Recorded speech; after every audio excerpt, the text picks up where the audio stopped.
सो हे hi hello guys. Hopefully कि आप लोग ठीक ही होंगे। तो चलिए हम अपनी स्टोरी अनोखी मोहब्बत को स्टार्ट करते हैं। स्टार्ट करने से पहले जान लेते हैं कि लास्ट पार्ट में क्या हुआ था। तो लास्ट पार्ट में जो आर्य होती है वो रिद्धि का सामान पैक कर रही होती है, जिस पर रिद्धि आर्य से पूछती है। तो आर्य बोलती है कि अब तुम्हें अपने घर जाना होगा और 20 दिनों बाद हम लोगों का डिवोर्स भी हो जाएगा। जिस पर रिद्धि आर्य से बोलती है कि प्लीज़ आर्य, क्या हम इस रिश्ते को एक और मौका नहीं दे सकते हैं। जिस पर आर्य बोलती है कि जो होना था वो हो चुका है और हम लोगों के शुक्र मनाओ कि हम लोगों के बीच कोई भी फीलिंग नहीं है जिससे हम इस रिश्ते में बंधे रहें। जिस पर रिद्धि गुस्से से आर्य का कॉलर पकड़ते हुए बोलती है, अगर तुम्हारे मन में मेरे लिए कोई फीलिंग नहीं थी तो तुम बार बार मेरे इतनी करीब क्यों आई। जो थोड़े बहुत पल भी तुमने मेरे साथ बिताए वो सब क्या था अब इसके आगे। जिस पर आर्य उसके हाथ से अपने कॉलर को छुड़वाते हुए बोलती है, भाग गई थी मैं, हाँ। इतने सालों बाद किसी को खुद के इतना करीब पाकर खुद पर काबू नहीं रहा था मेरा।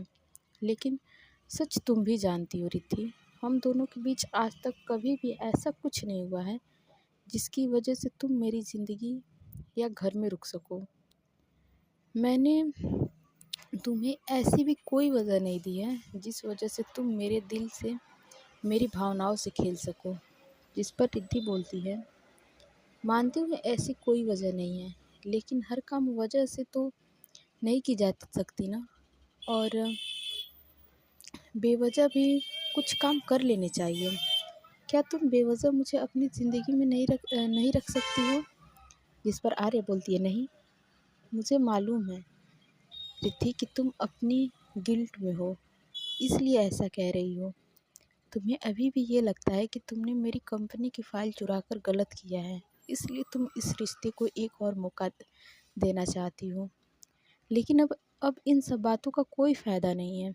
मैंने ये फ़ैसला बहुत पहले ही कर लिया था, इसलिए अब मेरा फ़ैसला बदलने की कोशिश भी मत करो। रिद्धि अपनी तरफ से आखिरी कोशिश करते हुए बोलती है, प्लीज़ आर्य, हमारे रिश्ते को एक और मौका दे दो।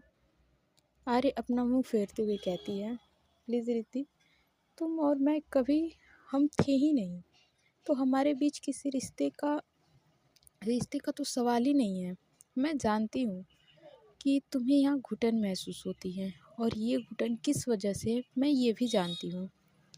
इतना कहकर वो उसकी तरफ मुड़ती है और उसके नेक पर अपने हाथ रख देती है और उसने जो मंगलसूत्र पहनाया था उसे खोलने की कोशिश करने लगती है। रिद्धि को जब ये एहसास होता है कि आर्य क्या करने वाली है, तो वो अपने मंगलसूत्र को कसकर पकड़ लेती है और उससे थोड़ा दूर होकर आत्मविश्वास से देखते हुए कहती है, आर्य, ये तुम क्या करने की कोशिश कर रही हो, होश में तुम हो। जिस पर आर्य बिना किसी भाव को बोलती है, ज़्यादा कुछ नहीं, तुम्हारी मुश्किलें आसान कर रही हूँ। जिस पर रिद्धि गुस्से से चिल्लाकर बोलती है, शादी जैसे रिश्ते इतने कच्चे नहीं होते आर्य कि जो इतनी सी बात पर टूट जाए। और तुम्हें किसने हक दिया है मेरे गले से इसे उतारने का। माना कि इसे पहनाया तुमने था, लेकिन इसे उतारने का अधिकार सिर्फ और सिर्फ मेरा है। और खबरदार, जो तुमने आज के बाद इसे हाथ लगाने की भी कोशिश की तो। आर्य रिद्धि को मंगलसूत्र के लिए इतना प्रोटेक्टिव होता देखती है और जो रिद्धि अब तक चुप थी उसको अचानक इतने गुस्से में देखकर वो बहुत हैरान थी।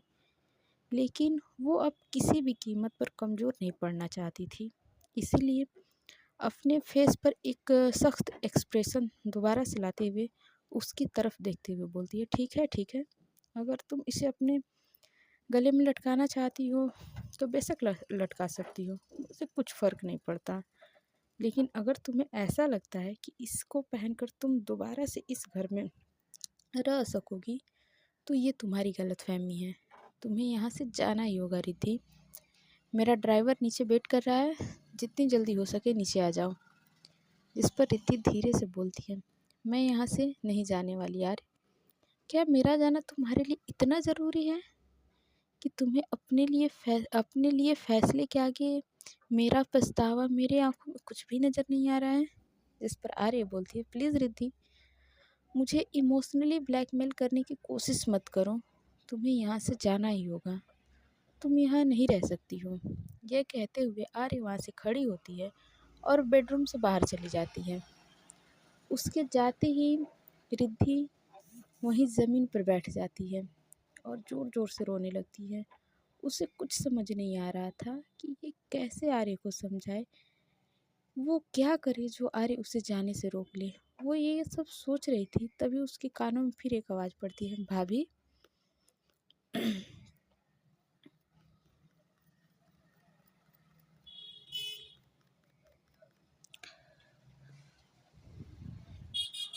ईशान बोलता है, भाभी क्या हुआ है आपको, आप क्यों रो रहे हो।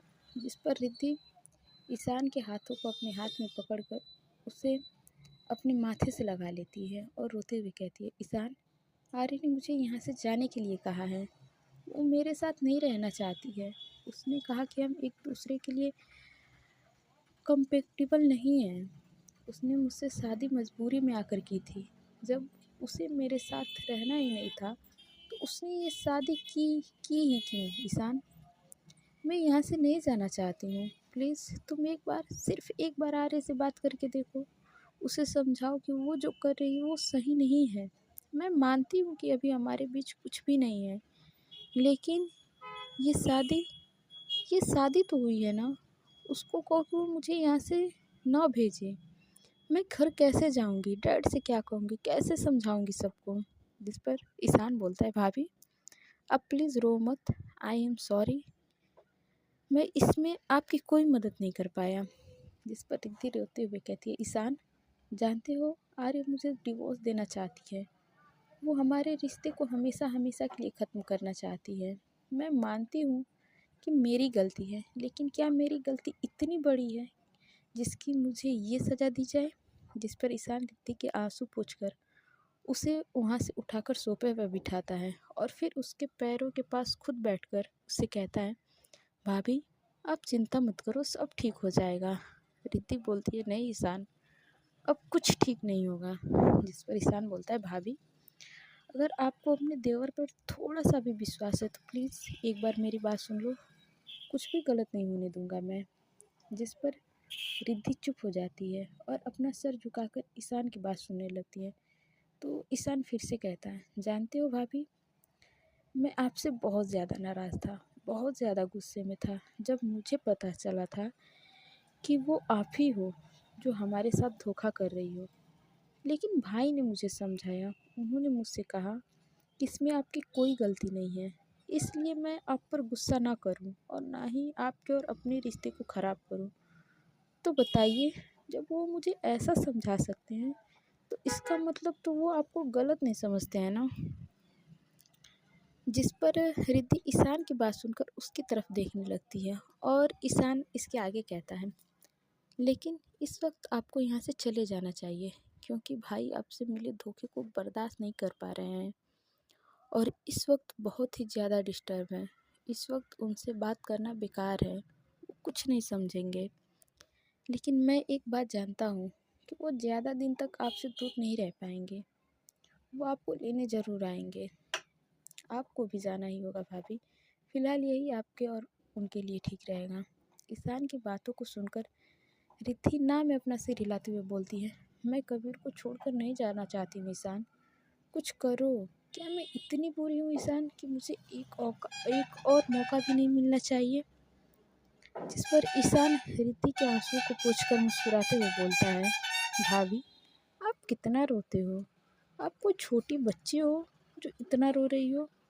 आप मेरी बात पर विश्वास तो करो, भाई आपको लेने ज़रूर आएंगे। और मान लिया कि ऐसा नहीं भी हुआ तो मैं आपसे वादा करता हूँ कि मैं कुछ ना कुछ ऐसा ज़रूर करूँगा जिससे वो आपको आने के लिए मजबूर हो जाए।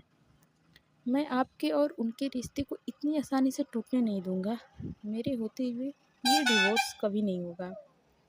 ईशान की बात को सुनकर रिद्धि खड़ी होकर बोलती है, शायद तुम ठीक कह रहे हो, वो मुझे सज़ा देना चाहती है तो ठीक है, मुझे उसकी दी हुई हर सज़ा मंजूर है, मैं यही सब डिज़र्व करती हूँ।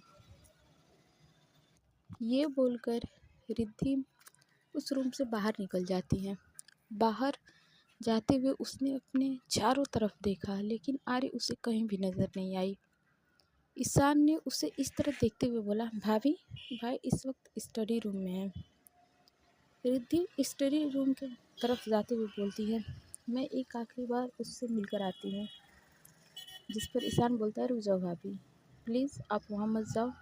मैं नहीं चाहता कि भाई इस वक्त गुस्से में आपको कुछ उल्टा सीधा कह दें, या वो ऐसा कुछ करे जो मैं बर्दाश्त न कर सकूं।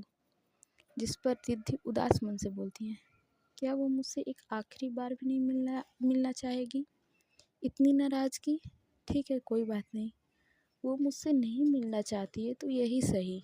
लेकिन ईशान, तुम उससे ये ज़रूर कह देना कि अब की बार मैं कोई भी झूठ नहीं बोल रही हूँ। जो कुछ भी मैंने किया है, मुझे सच में उसे लेकर पछतावा है, दुख है, और मैं सच में ये रिश्ता निभाना चाहती हूँ। ये कहकर वो अपना सामान लेकर घर के बाहर निकल जाती है।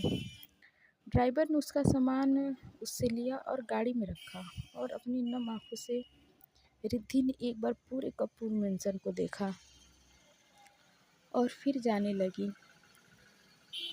रिद्धि अपना सामान लेकर अपने घर आ गई थी। घर पर भी उसके माँ पापा सब कुछ जानते थे, लेकिन उनका बिहेवियर रिद्धि के तरफ सही नहीं था, क्योंकि उनकी नज़रों में रिद्धि ही गलत थी। रिद्धि ने जानबूझकर अपनी बसी बसाए घर को बर्बाद कर दिया था। रिद्धि भी सब समझ रही थी, लेकिन अब वो कुछ भी कहकर और गलत नहीं करना चाहती थी, इसलिए वो चुपचाप अपने कमरे में चली जाती है। ऐसे ही तकरीबन 10 दिन बीत जाते हैं। 10 दिन के बाद एक दिन सुबह आर्य अपने बेड पर आराम से सोई हुई थी कि उसे अपने फेस पर किसी की गरम गरम सांसें महसूस होने लगी। उसने अपनी आंखें खोली तो रिद्धि को खुद के इतना करीब देखकर उसके फेस पर एक स्माइल आ जाती है। उसने झट से रिद्धि को खुद के करीब खींचा और फिर पलटकर उसके ऊपर आ गई। उसकी इस हरकत पर रिद्धि भी मुस्कुरा देती है और बोलती है, अरे ये क्या है? जिस पर आर्य बोलती, अच्छा जी, चोरी और ऊपर से सीना चोरी। रिद्धि बोलती है, अब मैंने क्या किया? तो आर्य बोलती है, तुम्हें नहीं पता तुमने क्या किया? पहले मेरे करीब कौन आया था? जिस पर रिद्धि बोलती है, मैं आई थी। क्यों नहीं आ सकती, मना है क्या? जिस पर आर्य कुछ सोच कर बोलती है, नहीं मना तो नहीं है, लेकिन तुम मेरे इतने करीब क्यों आई थी? कुछ काम था क्या? जिस पर रिद्धि खुद को उससे छुड़वाते हुए बोलती है, जी नहीं, मुझे आपसे कोई काम नहीं था, अब छोड़ो मुझे। आर्य नाम में अपना सर हिलाते हुए बोलती है, रिद्धि भी अपनी क्या बोलूँ, बहुओं को ऊपर उठा के पूछती है, क्यों? इस पर आर्य बोलती है, पहले तो काम पूरा करो जो करने आई थी। जिस पर रिद्धि हड़बड़ाकर, कौन सा काम? मैं तो सिर्फ तुम्हें उठाने आई थी, अब तुम उठ गई हो तो मेरा काम पूरा हो गया है। जिस पर आर्य उसकी कमर को कसकर पकड़ते हुए उसे और करीब खींचते हुए बोलती है, तुम्हारा काम तो हो गया, अब मैं अपना काम कर लूँ। ये कहकर वो उस पर झुकने लगती हैं। अब दोनों के लिप्स आपस में मिलने ही वाले थे कि तभी उसके कानों में ईशान की आवाज़ पड़ती है, भाई भाई उठो, ऑफिस के लिए लेट हो रहा है। ईशान की आवाज़ सुनते ही वो झट से उठकर बेड पर बैठ जाती है और इधर उधर देखने लगती है। रिद्धि को खुद के पास ना पाकर उसने अपना सर पकड़ लिया और अपने मन में बोली, ओफो, मैं तो सपना देख रही थी, रिद्धि तो यहाँ है ही नहीं। फिर अपनी नींद वाली आवाज़ में गुस्से से ईशान को देखते हुए बोलती है, क्या है ईशान, सुबह सुबह क्यों चिल्लाए जा रहे हो? जिसे सुनकर ईशान भी शरारत भरी लहजे में बोलता है, भाई आप सपना देख रहे थे, वो भी भाभी का? ईशान ने इतना कहकर आर्य की ईशान से इतना सुनकर आर्य की आंखें तो बड़ी बड़ी हो जाती है। आर्य हल्की सी नाराजगी में बोलती है, क्या बकवास कर रहे हो तुम ईशान? जिस पर ईशान बोलता है, मैं कोई बकवास नहीं कर रहा हूँ भाई, और ये सब मैं नहीं, बल्कि आपके सर में से लाल हुए गाल कह रहे हैं कि आप भाभी का ही सपना देख रहे थे। इस पर आर्य बोलती है, मैं कोई सपना वपना नहीं देख रही थी। जिस पर ईशान बोलता है, अगर आप सपना नहीं देख रहे थे तो आप इस तकिए के साथ क्या कर रहे थे? जिस पर आर्य बेड से उठते हुए बोलती है, ईशान तुम ज़्यादा ही सोचने लगे हो। जैसा तुम सोच रहे हो ऐसा कुछ नहीं है। आर्य को बाथरूम की तरफ जाता देखकर ईशान जोर जोर से कहने लगता है, भाई झूठ बोल रहे हैं, भाई झूठ बोल रहे हैं। ईशान को इस तरह बोलता बोलता देखकर आर्य के फेस पर एक स्माइल आ जाती है, लेकिन वो अपनी इस स्माइल को छुपा लेती है और फिर अपने फेस पर एक सख्त एक्सप्रेशन लाते हुए कहती है, मिस्टर ईशान कपूर, अगर आपकी ये बेफिजूल की बातें पूरी हो गई है तो जाइए, जाकर रेडी हो जाइए, हमें ऑफिस भी जाना है। जिस पर ईशान नाराज़ होते हुए बोलता है, भाई आपका सही है, जब भी बात को टालना होता है तो ईशान से मिस्टर ईशान कपूर हो जाता हूँ। ये सुनकर नहाने के लिए अ, आर्य बाथरूम में चली जाती है और दरवाज़ा बंद कर लेती है। ईशान भी मुस्कुराते हुए उसके रूम से बाहर निकलता है और अपने रूम में चला जाता है। उधर रिद्धि अपने कॉलेज के बाहर होती है। नेहा और माहिरा कॉलेज के गेट पर खड़ी रिद्धि का इंतज़ार कर रही थी और जैसे ही उन्हें रिद्धि आते हुए दिखती है तो नेहा उसके पास पहुंचकर कहती है, क्या यार रिद्धि, इतनी देर कर दी तूने, कब से तेरा इंतज़ार कर रही थी। चल जल्दी चल, नहीं तो हम क्लास के लिए लेट हो जाएंगे। रिद्धि ने उसकी बात पर अपना सर हिलाया और बिना कुछ कहे उसके साथ जल्दी जल्दी अंदर चली गई। उसे इतना शांत देखकर माहिरा उससे बोलती है, क्या बात है रिद्धि, इतनी शांत क्यों हो। जिस पर रिद्धि बोलती है, नहीं तो ऐसी तो कोई बात नहीं है। और फिर वो अपने फ़ोन को देखने लग जाती है और फ़ोन को देखकर वो अपने मन में कहती है, आज भी आर्य ने मेरे मैसेज का कोई रिप्लाई नहीं दिया। फिर एक गहरी सांस लेकर वो तीनों अंदर अपनी क्लासरूम में चली जाती हैं और जाकर अपनी अपनी सीट पर बैठ जाती हैं। माहिरा, नेहा और रिद्धि हमेशा ये तीनों एक ही सीट पर बैठती थी, रिद्धि बीच में और माहिरा और नेहा दोनों दो तरफ। अचानक ही नेहा और माहिरा ने रिद्धि को गले से लगा लिया और माहिरा बोली, रिद्धि आज हम दोनों के लिए बहुत खुश है। नेहा की ये बात सुन नहीं माहिरा की ये बात सुनकर रिद्धि ने उन दोनों को हैरानी से देखते हुए बोली, लेकिन क्यों? क्योंकि आज तुझे एक बहुत बड़ा सरप्राइज़ मिलने वाला है। नेहा ने ये बात कहा और माहिरा को देखकर अपनी एक आंख दबा दी। रिद्धि ने उन दोनों को एक नज़र देखा और उन्हें देखकर स्माइल की और अपने मन में बोली, मैं जानती हूँ तुम दोनों मेरी सबसे अच्छी दोस्त हो। दोस्त नहीं बल्कि मेरी बहनों की तरह हो तुम दोनों, मेरी खुशी के लिए कुछ भी कर सकती हो। ये सब कुछ भी इसलिए कर रही हूँ ताकि मैं खुश रहूँ, क्योंकि तुम दोनों अच्छे से जानती हो कि मैं खुश नहीं हूँ। उसके बाद वो लोग अपनी क्लासेस अटेंड करते हैं। उसके बाद से लंच टाइम में वो तीनों कैंटीन की तरफ चली जाती हैं। माहिरा उन तीनों के लिए खाने का सामान लेने के लिए काउंटर की तरफ चली जाती है और नेहा अपने फ़ोन में लगी हुई थी।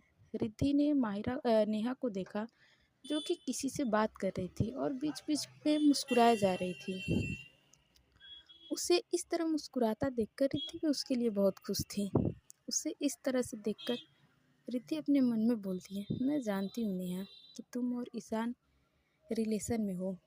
ईशान सच में बहुत अच्छा लड़का है, वो हमेशा तुम्हारा ख्याल रखेगा और तुम्हें बहुत प्यार करेगा। तुम दोनों सच में एक दूसरे के साथ बहुत अच्छे लगते हो। भगवान करे तुम दोनों का रिश्ता बहुत मजबूत हो, मेरे और आर्य के रिश्ते की तरह नहीं। ये सोचकर वो उदास हो जाती है और उसकी आंखों में नमी आ जाती है। उसने अपनी आंखों की नमी को छुपाते हुए नेहा से कहती है, नेहा मैं वॉशरूम जा रही हूँ, अभी आती हूँ। नेहा उसे देखकर अपना सर हाँ में हिला देती है और रिद्धि वहाँ से वॉशरूम की तरफ बढ़ जाती है। वो उस तरफ जा ही रही थी कि वहाँ पर कुणाल से टकरा जाती है। रिद्धि एक नफरत भरी नज़र कुणाल पर डालती है और फिर साइड से निकलकर जाने लगती है, लेकिन कुणाल आकर उसका रास्ता रोकते हुए फिर दूसरी साइड से रोकता है। लेकिन रिद्धि फिर दूसरी साइड से निकल कर जाने लगती है। तो कुणाल उस तरफ भी आकर उसका रास्ता रोक लेता है। उसकी इस हरकत पर रिद्धि को बहुत गुस्सा आता है। रिद्धि जोर से कुणाल पर चिल्लाते हुए बोलती है, मेरा रास्ता छोड़ो। कुणाल, ये क्या बदतमीजी है? जिस पर कुणाल उसका हाथ पकड़कर बोलता है, oh my God sweet heart, अभी तो मैंने कोई बदतमीजी की ही कहाँ है। चलो, अब जब तुमने तुमने मुझे बदतमीज कह ही दिया है तो थोड़ी सी बदतमीजी कर ही ली जाए। जिस पर रिद्धि उससे अपना हाथ छुड़वाती है, बोलती है, कुणाल मेरा हाथ छोड़ो। जिस पर कुणाल कहता है, ओफो, तुम में इतना एटीट्यूड क्यों है रिद्धि? आखिर तुम में इतना घमंड किस बात का है? माना कि इस कॉलेज की सबसे हॉट लड़की हो तुम, लेकिन फिर भी इतना एटीट्यूड क्यों? कुछ समझ नहीं आता। और फिर उस पर एक अपनी गहरी नज़र डालकर बोलता है, आर्य ने तो तुम्हें ऑलरेडी छोड़ दिया है ना, तो फिर ये मंगलसूत्र, उसके नाम का सिंदूर क्यों डालकर घूम रही हो? क्या दिखाना चाहती हो दुनिया को कि तुम्हारे और आर्य के बीच में अभी भी कुछ बचा है? जिस पर रिद्धि गुस्से से चिल्लाते हुए बोलती है, मेरे और आर्य के रिश्ते में कुछ बचा है ये नहीं। It's non your business, mind your own business mister Kunal Khanna. मेरी लाइफ में इंटरफेयर करने की कोशिश भी मत करो और मुझे मजबूर मत करो कि मैं ये तुम्हारा तमाशा बनाऊं। हाथ छोड़ो और जाने दो मुझे। रिद्धि के ऐसा कहते ही कुणाल को बड़ा ही गुस्सा आता है और उसके हाथ को पकड़कर अपनी ओर खींच लेता है। उसकी इस हरकत पर रिद्धि पूरी तरह से सहम जाती है और जोर से बोलती है, ये क्या हरकत है कुणाल? सुनाई नहीं दिया तुम्हें? मैंने कहा छोड़ो मेरा हाथ। जिस पर कुणाल रिद्धि का हाथ उसके फेस के आगे करके और उसे एक हवस भरी नज़रों से देखते हुए बोलता है, मेरी जान, तुम मुझे अब तक नाराज़ हो? अरे माना कि मैंने एक दिन तुमसे गुस्से में बहुत कुछ कह दिया था, लेकिन मेरा तो मतलब नहीं था ना स्वीट हार्ट। मैंने तुम्हें छोड़ने की बात इसलिए की थी क्योंकि मुझे लगा था कि तुम आर्य की जूठन हो चुकी हो और एक टेस्ट की हुई लड़की को मैं अपने मुंह लगाऊं, ये मेरे स्टैंडर्ड को मैच नहीं करता। लेकिन मैं क्या करूं, जब भी तुम्हें देखता हूं तो इस दिल पर काबू नहीं रहता है। तुम्हें देखते ही मन करता है कि तुम्हें अपनी बाहों में भर लूं। रिद्धि, तुम तो शादी के बाद और भी ज़्यादा खूबसूरत होती जा रही हो। एक मौका तो देकर देखो डार्लिंग। अपनी कसम खाकर कहता हूँ, तुम्हें जन्नत ना दिखा दी तो कहना। मैं तुमसे अब भी उतना प्यार करता हूँ रिद्धि, अब भी तुम्हें बहुत चाहता हूँ। जिस पर रिद्धि उसके करीब जाकर बोलती है, ओह, तो तुम मुझे अब भी चाहते हो, लेकिन मुझे या मेरे जिस्म को? ईशान एक अजीब तरह से मुस्कुराते हुए बोलता है, तुम्हें या तुम्हारे जिस्म को? बात तो एक ही है ना स्वीट हार्ट। जिस पर रिद्धि कुछ सोचने की एक्टिंग करते हुए फिर से बोलती है, हाँ सही कह रहे हो तुम कुणाल, बात तो एक ही है। अब जब तुम मुझे चाहते हो तो तुम्हें कुछ तो मिलना ही चाहिए। ईशान उसकी बात सुन सॉरी कुणाल उसकी बात सुनकर खुश हो जाता है और बड़े प्यार से उसकी तरफ देखते हुए बोलता है, कुणाल ने हाँ बोलते ही रिद्धि गुस्से से भर उठती है और उसने अपने दूसरे हाथ से कुणाल के गाल पर ही जोरदार तमाचा मार दिया और फिर अपने घुटनों से उसकी टांगों के बीच में वार किया, जिससे कि उसकी पकड़ रिद्धि के हाथ से ढीली हो गई और वो वहीं ज़मीन पर गिर पड़ा। रिद्धि उसके पास आकर उसका कॉलर पकड़ती है और बोलती है, आज के बाद मेरा रास्ता रोकने की या मुझे हाथ लगाने की कोशिश भी मत करना, नहीं तो मुझसे बुरा कोई नहीं होगा कुणाल। मुझे कमज़ोर समझने की तो गलती बिल्कुल भी मत करना। मैंने तुमसे प्यार किया था, ये मेरी गलती थी, लेकिन अब जब मैं तुम्हारी असलियत जान चुकी हूँ तो मेरे करीब आने की या मुझे बहलाने की कोशिश भी मत करना, वरना उसके बाद जो तुम्हारे साथ करूँगी ना, वो तुम सोच भी नहीं सकते हो। इतना बोलकर रिद्धि कुणाल के कॉलर को छोड़ती है और वहाँ से चली जाती है। शाम के वक्त कपूर मेंशन में ईशान और आर्य अभी अभी ऑफिस से आए थे और आते ही वो दोनों सोफे पे बैठ गए।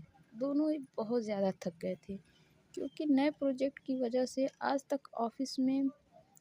आजकल ऑफिस में काम बहुत ज़्यादा हो गया था। तभी उन्हें एक ज़ोर की आवाज़ आती है, सरप्राइज़! आर्य सोफ़े पर बैठी हुई अभी आराम ही कर रही थी। तभी ये अचानक हुई आवाज़ से वो सोफ़े से उछलकर खड़ी हो जाती है। ईशान और आर्य ने झट से उस आवाज़ की तरफ मुड़कर देखा तो दोनों बहुत ज़्यादा खुश हो गए। लेकिन आगे की बात सोचकर आर्य का फेस पूरी तरह से उतर गया। उसने अपने मन में सोचा कि ओ गॉड! तो ये रिद्धि के बारे में ज़रूर पूछेंगे और मैं इन्हें क्या जवाब दूँगी? ये देखकर ईशान ज़ोर से चिल्लाया, दादा दादी आप कब आए हैं? और वो जाकर उन दोनों के गले लग जाता है। आर्य अपनी जगह पर खड़ी रहती और बोलती है, दादा दादू आप दोनों एक साथ यहाँ पर, वो भी इतनी जल्दी? जिस पर दादी बोलती है, क्या हुआ आर्य? तू हमें देखकर खुश नहीं है? हमें यहाँ नहीं होना चाहिए था क्या? जिस पर आर्य बोलती है, नहीं नहीं दादी माँ, ऐसी कोई बात नहीं है। ये आप कैसी बातें कर रहे हो? ये कहकर वो उनके पास जाती है और उन दोनों के पैर छूकर दादी माँ के गले लग जाती है। दादी माँ के गले लगे हुए आर्य अपने मन में बोलती है, हे भगवान प्लीज़ मेरी हेल्प करना। प्लीज़ दादी माँ रिद्धि के बारे में कुछ न पूछे, मैं उन्हें कुछ नहीं बता पाऊँगी। जिस पर ईशान खुश होते हुए बोलता है, दादी माँ मैंने आपको बहुत ज़्यादा मिस किया। दादी माँ ईशान के गाल पर हल्का सा थप्पड़ लगाते हुए बोलती, अच्छा, लेकिन मुझे तो ऐसा नहीं लगता है। जिस पर ईशान दादी माँ के गले लगते हुए बोलता है, लेकिन क्यों दादी माँ? जिस पर दादी माँ बोलती हैं, अरे ये जो तू रोज़ रोज़ अपना स्टेटस बदलता रहता है और अपनी फेसबुक पर भी रोज़ रोज़ नई फ़ोटो अपलोड करता है, तो मुझे लगा कि तेरी कोई गर्लफ्रेंड बन गई होगी और जिसके चक्कर में तुझे मेरी याद ही नहीं आती होगी। यह सुनकर आर्य भी हंसती है तो ईशान का मुंह बन जाता है। ईशान को मुंह बनाता देखकर दादी माँ और आर्य ने एक दूसरे को हाई फाई किया। दादी माँ ईशान को छोड़ते हुए, ईशान लेकिन मुझे मेरी बहू से एक बार मिलवा दे, चिंता मत कर, तेरी भी शादी जल्दी करा दूंगी। ईशान कुछ कहने वाला था कि तभी दादाजी बोलते हैं, अरे अब भी किन बातों में लग गई? जो बहू अभी आई भी नहीं उसको याद कर रही हैं, लेकिन उसे उसे नहीं याद कर रही हैं जिसे आप कुछ महीने पहले इस घर में लेकर आई थी। अरे भाई हमारी बहू रिद्धि कहाँ है? अभी तक दिखाई नहीं दी। जिस पर दादी माँ बोलती, अरे हाँ मैं तो भूल ही गई थी, रिद्धि कहाँ है यार? इतनी देर हो गई हमें आए हुए और वो हमसे अब तक मिलने नहीं आई। बुलाओ उसे, कहाँ है वो? ईशान आर्य के कुछ कहने से पहले बोल पड़ता है, दादी माँ भाभी घर पर नहीं है। जिस पर दादी माँ हैरान होती बोलती है, घर पर नहीं है मतलब? अभी वो कॉलेज से नहीं आई है? लेकिन कॉलेज का टाइम तो कब का ख़त्म हो चुका है, अब तक तो उसे घर आ जाना चाहिए था। आर्य फ़ोन लगाकर पूछो रिद्धि कहाँ रह गई है? जिस पर आर्य नर्वस होते हुए बोलती है, वो दादी माँ उसे फ़ोन लगाने का कोई फ़ायदा नहीं है और उसका कॉलेज भी अपने टाइम से ख़त्म हो चुका है।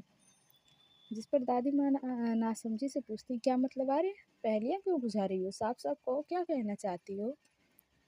आर्य को कुछ समझ नहीं आ रहा था कि वो दादी माँ को क्या बात बताए। तो ईशान उसे बचाते हुए बोलता है, दादी माँ भाभी घर पर नहीं है का मतलब है कि भाभी यहाँ नहीं है, वो अपने पेरेंट्स के घर पर गई हुई है। ईशान की बात सुनकर दादी माँ ने आर्य की तरफ देखा तो आर्य ने भी अपना सर हाँ में हिला दिया। दादी माँ ने आर्य से पूछा, कब गई? जिस पर आर्य बोलती है, जी जी वो हाँ 2 दिन पहले ही गई है। दादी माँ उसे ऑर्डर देते हुए बोलती है, तो ठीक है, 2 दिन हो गए ना उसे गए हुए, बहुत रह ली वो अपने पेरेंट्स के घर। अब उसे फ़ोन करो और कहो कि मैंने कहा है कि वो जल्द से जल्द घर आ जाए। जिस पर आर्य उन्हें टोकते हुए बोलती है, लेकिन दादी माँ क्यों? अभी 2 दिन पहले ही तो गई है, रहने दीजिए ना उसे अपने पेरेंट्स के घर, और आप दोनों के लिए हम तो हैं ना सही। जिस पर आर्य के ये कहते ही दादी माँ ने आर्य को बुरी तरह से घूर कर बोलती है, क्या बात है आर्य? हमें दाल में कुछ काला क्यों लग रहा है? क्या कुछ ऐसा हुआ है जो तुम हमसे छुपा रही हो या हमें बताना नहीं चाह रही हो? कहीं ऐसा तो नहीं कि तुम्हारी और रिद्धि की लड़ाई हुई है और वो घर छोड़कर चली गई है, या तुमने उसे घर से निकाल दिया है? बोलो आर्य, जवाब दो मेरी बात का। आर्य दादी माँ की बात सुनकर परेशान हो जाती है। उसे कुछ समझ में नहीं आ रहा था कि वो दादी माँ के सवालों का क्या जवाब दे। लेकिन फिर वो खुद को नॉर्मल करते हुए बोलती है, नहीं नहीं दादी माँ, ऐसा कुछ नहीं है जैसा आप सोच रही हैं। हम दोनों के बीच सब कुछ ठीक है, हमारी कोई लड़ाई नहीं हुई है। चाहो तो आप ईशान से पूछ लो। क्यों ईशान? ईशान भी आर्य को घूरते हुए बोलता है, हाँ दादी माँ, भाई बिल्कुल सही कह रहे हैं। दादी माँ आर्य को इसी तरह से घूरते हुए बोलती है, अगर ऐसा कुछ नहीं है तो जल्दी से उसे फ़ोन करो और घर वापस आने के लिए कहो। जिस पर आर्य बोलती है, नहीं, फ़ोन करने की कोई ज़रूरत नहीं है। जैसे ही सॉरी दादू बोलते हैं, नहीं, फ़ोन करने की कोई ज़रूरत नहीं है। वैसे ही आर्य की सांस में सांस आती है। वो खुश हो जाती है, लेकिन वो अपनी खुशी को पूरी तरह से महसूस कर पाती उससे पहले दादू फिर बोलते हैं, आर्य, फ़ोन करने की कोई ज़रूरत नहीं है बेटा।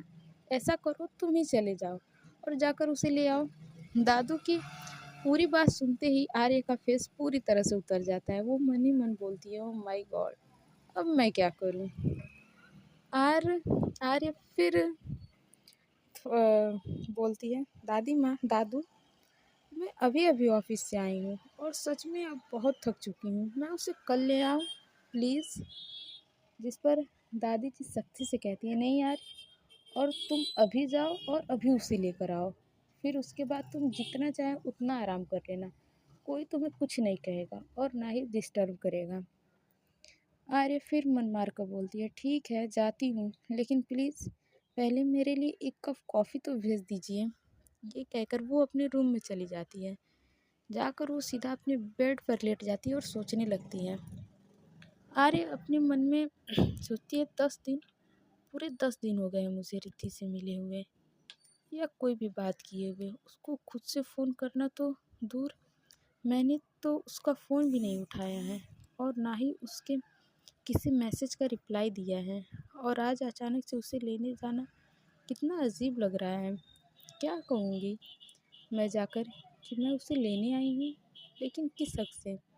मैंने तो उसे इस घर से जाने के लिए कहा था। मैं ही तो चाहती थी कि वो मूव ऑन करे और इस ज़बरदस्ती से के रिश्ते से निकल जाए, लेकिन वो मुझसे प्यार नहीं करती। इसलिए मैं नहीं चाहती थी कि वो मुझ पर या हमारे रिश्ते पर अपना टाइम वेस्ट करे। 10 दिन बाद मैं आज रिद्धि से मिलूँगी, उससे बात करूँगी। ये कहना तो बिल्कुल ही झूठ होगा कि इन 10 दिनों में मैंने उसे याद नहीं किया। न जाने कितनी बार उसकी याद आई है मुझे। उसके बिना ये हमारा कमरा कितना खाली-खाली लगता है। उसकी शरारतों को, उसके पागलपन को, उसकी बेवकूफ़ी भरी हरकतों को, उसकी बदतमीज़ियों को, उसकी उल्टी-सीधी बातों को और उसके वो बेहुदा कपड़ों को, हर चीज़ को याद किया है मैंने। ये सच है कि ना जाने क्यों, लेकिन ये ज़िंदगी उसके बिना अधूरी-सी लगती है। और ऐसा क्यों हो रहा है, ये मैं खुद भी नहीं जानती हूँ। लेकिन एक बात है जो मैं जानती हूँ कि हम दोनों का साथ में भविष्य नहीं है, क्योंकि वो मुझसे प्यार नहीं करती है और ना ही मैं उससे करती हूँ। इधर रिद्धि के घर पर रिद्धि हॉल में बैठी अपने फ़ोन को चला रही होती है।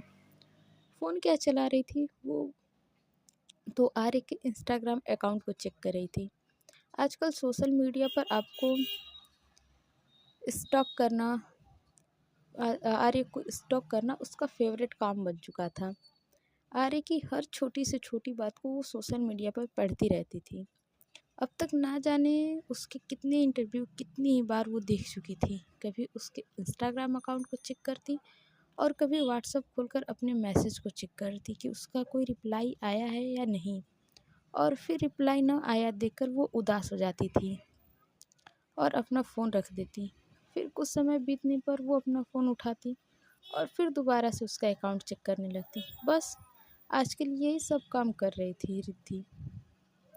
रिद्धि के मम्मी पापा भी उससे अब तक नाराज़ थे। उसकी मम्मी भी उसे उसकी आवाज़ में बात करने लगी थी, लेकिन रिद्धि उनकी बातों का कोई जवाब नहीं देती, क्योंकि वो जानती थी कि उसके मम्मी पापा उसकी केयर करते हैं। उनकी वजह से बहुत दुख हुआ है। इधर आर्य भी कॉफ़ी पीकर फ्रेश होकर तैयार हो चुकी थी। थोड़ी देर बाद वो रिद्धि के घर के लिए निकल जाती हैं। रिद्धि अपने घर के हॉल में बैठी अपने फ़ोन में लगी पड़ी थी। तभी उसके दरवाजे की बेल बजती है। उसकी मॉम किचन के बाहर निकलकर आए और नौकरों ने जाकर दरवाज़ा खोला। जैसे ही रिद्धि ने दरवाजे की तरफ देखा तो भाई वो तो देखती ही रह गई। दरवाजे पर आर्य खड़ी थी। उससे एक बार तो यकीन ही नहीं हुआ कि वहाँ आर्य सच में खड़ी है। वो उसे ऐसे ही देख रही थी। तभी रिद्धि के पापा सीढ़ियों से नीचे उतरते हुए बोलते, अरे अरे बेटा, आप यहाँ, आप दरवाजे पर क्यों खड़े हैं? आइए, अंदर आइए। अपने पापा की आवाज़ सुनकर रिद्धि को यकीन नहीं हुआ कि सच में आर्य उसके घर आई है।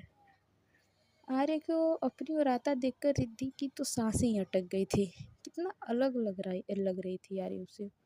उसका दिल कर रहा था कि भाग कर जाए और आर्य के गले लग जाए, लेकिन फिर उसने अपना सर झटका और फिर से आर्य को देखने नहीं घूरने लग गई। आर्य रिद्धि को इग्नोर करते हुए अंदर आई और आकर उसने रिद्धि के पापा और मम्मी के पैर छुए और रिद्धि के पापा के साथ सोफे पर बैठ गई। वो भी अपनी जगह पर खड़ी हो गई थी। जिस पर रिद्धि के पापा बोलते हैं, अरे बेटा, आप यहाँ इतने दिनों बाद, कुछ काम था क्या? जिस पर आर्य उनकी तरफ देखते हुए बोलती है, जी पापा, बहुत ज़रूरी काम था इसीलिए आना पड़ा, और प्लीज़ आप मुझे आप मत कहिए, मैं तो आपके बेटी की जैसी हूँ। जिस पर रिद्धि के पापा बोलते हैं, अब तुम मुझे सॉरी, जब तुम मेरी बेटी हो तो मुझे डैड कहो। मैं रिद्धि का डैड हूँ तो तुम्हारा भी डैड हूँ। जिस पर आर्य कहती हैं, जी डैड। पहले तो आर्य को समझ नहीं आया कि वो बात कहाँ से शुरू कर, लेकिन फिर भी वो हिम्मत जुटाकर बोलती हैं, वो बात यह है कि दादी माँ और दादू दोनों ही बेंगलोर से वापस आ गए हैं और अभी कुछ दिन वो हमारे साथ ही रहने वाले हैं, तो वो चाहते हैं कि रिद्धि उनके साथ ही रहे। दरअसल मैंने उन्हें अभी तक कुछ नहीं बताया और ना ही चाहती हूँ कि उन्हें इस वक्त कुछ भी सच का पता चले। जब मुझे वक्त सही लगेगा तो मैं उन्हें सब कुछ सच सच बता दूँगी। ये सुनकर रिद्धि के मॉम डैड एक दूसरे को देखने लगते हैं और जैसे ही रिद्धि ने आर्य के कहे हुए शब्द सुने, उसके पेट में तो तितलियाँ उड़ने लगती हैं। उसका मन नाचने को करने लगता है। उसकी खुशी उससे नहीं संभाली जा रही थी, लेकिन फिर वो अपने डैड और माम का सोचकर चुपचाप खड़ी रहती है और आर्य को देखती रहती है। आर्य खुद को गिल्ट फील करवाते हुए फिर से बोलती हैं, आई एम सॉरी डैड। आप ये सोच रहे होंगे कि मैंने रिद्धि को घर छोड़ने के लिए कहा था और आज फिर खुद ही उसे लेने आ गई, लेकिन मैं क्या करूं, मैं मजबूर हूँ। रिद्धि को डर लगने लगा कि कहीं उसके डैड उसे जाने से मना न कर दे, और वो अपने मन में चिल्लाई, प्लीज़ आर्य, खुद को गिल्ट फील मत करवाओ, मैं तुम्हारे साथ ज़रूर चलूँगी, प्लीज़। जिस पर रिद्धि के पापा बोलते हैं, अरे बेटा, प्लीज़ कहकर मुझे शर्मिंदा मत करो। मैं तो रिद्धि की हरकतों की वजह से पहले ही बहुत शर्मिंदा हूँ। माना कि तुम्हारा और रिद्धि का रिश्ता अभी ठीक नहीं है, लेकिन वो भी तुम्हारी पत्नी है और तुम उसकी पत्नी हो। तुम्हारा उस पर पूरा हक बनता है। तुम जब चाहो उसे अपने घर ले जा सकती हो। और वैसे भी यार, शादी का रिश्ता इतना कमज़ोर नहीं होता है कि किसी भी बात को लेकर टूट जाए। हो सकता है कि भगवान भी यही चाहते हो कि तुम दोनों का रिश्ता ना टूटे, इसलिए फिर से तुम्हें एक साथ लाने की कोशिश कर रहे हो, और इसी में सबकी भलाई है। बेटा, मैं मानता हूँ कि रिद्धि ने बहुत बड़ी गलती की है, लेकिन फिर भी हूँ तो एक बेटी का बाप ही। बेटी का उजड़ता हुआ घर नहीं देख सकता। रिद्धि की तरफ से हुई गलतियों के लिए मैं तुमसे हाथ जोड़कर माफ़ी मांगता हूँ। जिस पर आर्य उनके पास आती है और उनका हाथ पकड़ते हुए बोलती है, अरे नहीं डैड, प्लीज़ आप मुझे माफ़ी मत मांगिए। बड़ों का हाथ आशीर्वाद देने के लिए उठने चाहिए, ना कि बच्चों के माफ़ी मांगने के लिए। मैंने और रिद्धि के रिश्ते के टूटने की वजह ये सब नहीं है जो दिखाई दे रहा है। रिद्धि की उम्र अभी बहुत कम है, उसे अभी रिश्तों की समझ नहीं है। इस उम्र में गलतियां हो जाना स्वाभाविक है। तो प्लीज़ आप उससे इस बात के लिए नाराज़ मत होइए। आप समझिए कि इस वक़्त उसे अपने करियर पर फ़ोकस करने की ज़रूरत है और मैं भी यही चाहती हूँ कि वो फैमिली के चक्कर में ना पड़कर पूरा अपना ध्यान अपने करियर पर दे। इसीलिए थोड़ा वक़्त उससे दूर रहने की ज़रूरत है। एक बार वो काबिल डॉक्टर बन जाए, फिर हमारे रिश्ते के बारे में तो हम बाद में भी सोच सकते हैं। सो फ्रेंड्स, आज के पार्ट में बस इतना ही। मिलते हैं नेक्स्ट पार्ट में और जानते हैं कि आने वाले पार्ट में क्या होता है। तब तक के